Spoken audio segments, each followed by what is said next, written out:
Good morning. સ્વાગત છે તમારા બધાનું લાઈફ વિથ બિન્નુમાં. અને આજે સવારે ઉઠીને મેં ફટાફટ તૈયાર થવા લાગી, કેમ કે આજે મારે મારી ફ્રેન્ડના ઘરે જવાનું હતું.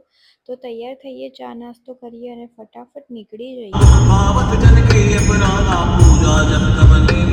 અને રસ્તામાં આટલા સારા સારા વ્યૂઝ જોતા જોતા ફાઇનલી મેં પહોંચી ગઈ મારી ફ્રેન્ડના ઘરે. પણ યાર, બહાર એટલો તડકો હતો અને એના રૂમની હાલત તો જોઉં કેટલી ખરાબ કરી મૂકી છે. અને બસ એ શિફ્ટિંગ કરવાની છે, તો એનો સામાન પેક કરવા જ મેં આવી છું. તો અમે બંને જણે બેસીને એના કબાટના બધા કપડાં કાઢ્યા અને ફટાફટ બોક્સમાં અને થેલામાં ગોઠવી લીધા. અમને લિટરલી 2 કલાક થઈ ગયા છે સામાન ગોઠવતા ગોઠવતા.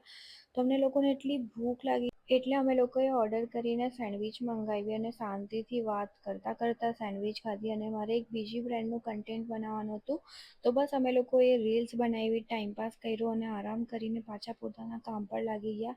પાછા 2 કલાક પેકિંગ કરીને ફાઇનલી અમે લોકો એના રૂમનું પેકિંગ ડન કર્યું અને અમે લોકો તૈયાર થઈને નીકળી ગયા એના બીજા ઘરે જવા માટે. બીજો ફ્લેટ લીધો છે ને, તો તે લોકોએ ના તો ક્લિનિંગ કરેલું હતું, ના તો એ લોકોનો સામાન લીધેલો હતો.